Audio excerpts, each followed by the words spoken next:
hello' everyone যোৱাটো ব্লগত যে দেখাইছিলোঁ মাহী আহিছিলে ঘৰ ককাৰ গা বেয়া আছিলে কাৰণে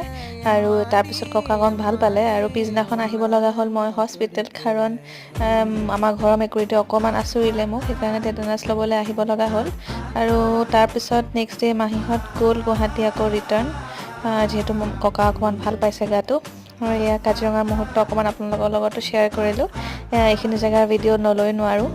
আৰু তাৰপিছত এয়া খালে বাঞ্জাৰত জখলাবন্ধাত আপোনালোকে যদি কেতিয়াবা পাৰ হৈ যায় কাজিৰঙা ইয়াত জখলাবন্ধাত ৰখিব পাৰিব আৰু তাত চাহ খালে আৰু ৰুটি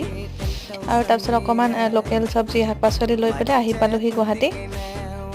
আৰু পোৱাৰ পাছত এয়া কাম আৰম্ভ নেক্সট দিনাৰ এয়া চব নাস্তা বনাইছে কাৰণ মহা আজি যাব এফালে কামৰ কাৰণে দুদিনমানৰ কাৰণে আৰু সেইকাৰণে ৰাতিপুৱা বিৰাট দৌৰা-দৌৰি হৈছিলে আৰু আজি শ্বৰ্টছ মানে আকৌ নেক্সট শ্বৰ্টছত লগ পাম তেতিয়ালৈকে ছাবস্ক্ৰাইব কৰি ৰাখিব আৰু ভাল লাগিলে লাইক কৰিব বাই